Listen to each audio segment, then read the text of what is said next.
Whenever I'm in Atlanta, I like to visit Central Presbyterian Church. And I did so this week when I was in Atlanta for a work project. I was disappointed to find the place all locked up. I went from door to door, but no luck. Even the doors to the sanctuary were locked. I was about to give up when I noticed a line of homeless people lined up at the entrance to the adjacent building. I skipped to the head of the line and encountered Officer Harris. He said, "We're closed. You'll have to make an appointment and visit another day." I told him I was only in town for a short time. I introduced myself and said I was visiting from Chicago. He said I could try the buzzer at the social services entrance. Luckily, Jen, the music director, was at that door waiting for somebody else. She let me in and explained again that the church was closed and I'd have to make an appointment. I told her I was Stanley from Chicago and I just had to see the sanctuary.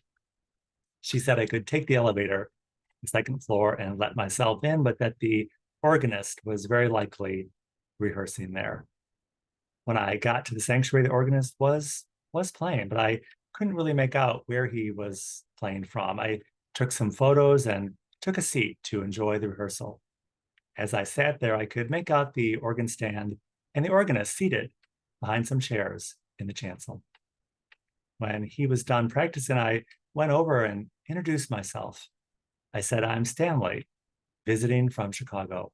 I never mentioned Fourth Pres or our pastor on my visit to Central Pres, but they kind of put it all together. The organist turned to me and said, "And you just happened to be visiting here on the first day of our new pastor." And I said, "Yes, just happened to be." Welcome. Welcome to Sunday Coffee Hour. I'm Stanley Smith. At Sunday Coffee Hour, we talk about everything and nothing. This Sunday, we talked about getting free tickets to the Art Institute, having problems with your toilet, and how Martha's Vineyard is a nightmare to visit in summertime. The readings at Washington National Cathedral were from Zechariah. "Rejoice greatly. I'm a freed prisoner on Visitor's Day." And from Romans, "Even when I hate what I'm doing, I'm aware that I'm probably better at doing it than anybody else." The gospel reading was from Matthew. They criticized John for not eating and drinking, and they criticized Jesus for eating and drinking with the wrong people. The sermon at Washington National Cathedral was by Rose Duncan. God's call is clear, and at best, we're indifferent, and that freedom comes at a cost. Rose said we must demand freedom, and that justice is what love looks like in public. Rose said we don't disagree about the concept of freedom, but we seem to have problems with whom it's granted to. God's call is clear, and at best, we're indifferent. But perhaps we're indifferent to the concept that freedom comes from God, not the state, not the church, and not from a social justice program. Loud applause followed the sermon by Rose, but God applauds all of humanity. And our applause, it's usually for that which is pleasing to us. What happened to the loud shouts of praise to God? Applause is worse than being indifferent because it's all about us. At St. James, the sermon was by Pastor Chris. He preached about taking up the yoke of Christ. That doesn't sound very sexy. No one wants to surrender. Where's the freedom in that? Contrary to popular belief, evenly yoked doesn't mean yoked the same, but different.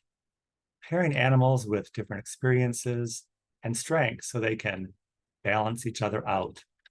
This concept almost seems abhorrent in our time because we believe same means equal. Older doesn't always mean wiser, and new isn't always better.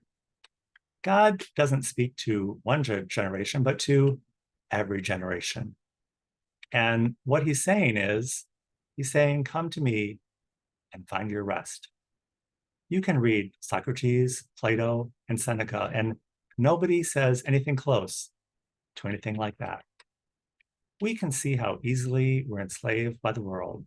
Instead of being yoked to God, we've settled for Independence Day when our freedom is more like Dependence Day. God knows we're weary, and he gives us rest.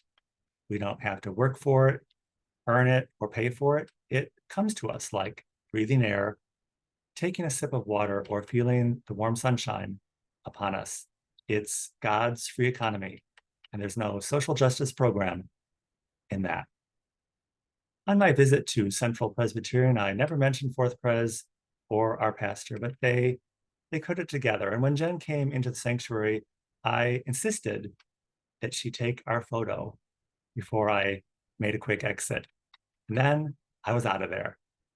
On my way out, I ran into the facilities manager and a couple other people as I hurried to the exit before being discovered or saying anything incriminating. At Central Pres, the whole thing reminded me of like something out of a film. Later, I realized it was like that film Working Girl with Melanie Griffith, where she and Harrison Ford crashed the wedding party to get close to a key business contact.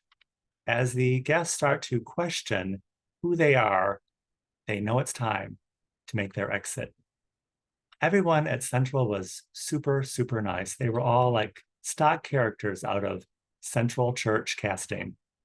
And I did play on their good nature. It wasn't very nice, but it was so easy.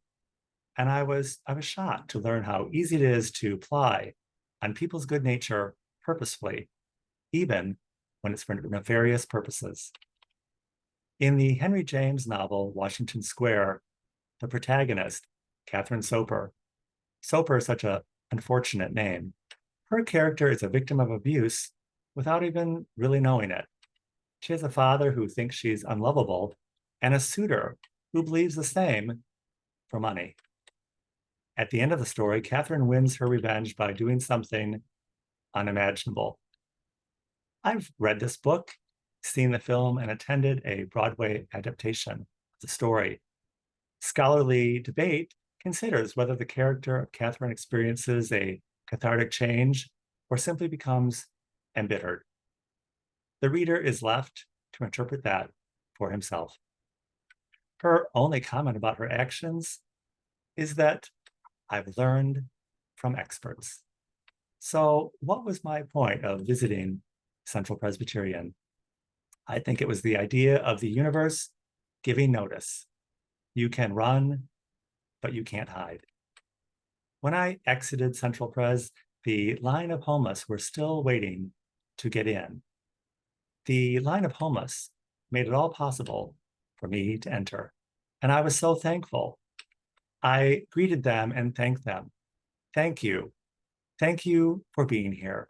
And I offered each and every one of them a huge smile. They looked shocked. Perhaps it had been some time before anyone had smiled at them.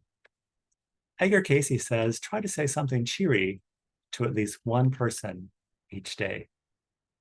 I'm not sure what the people at Central will make of my visit. All I said was that I'm Stanley, visiting from Chicago, and they put the rest together. But when I see a homeless person next, I'll be sure to offer them a smile and a thank you, thank you. I'm so glad you're here. Thank you. If you would like to join us at Sunday Coffee Hour is every Sunday at 12 noon Central Time on Zoom. I will include my email in the description of this video, and I'll be happy to send you an invitation. And I look forward to seeing you very, very soon.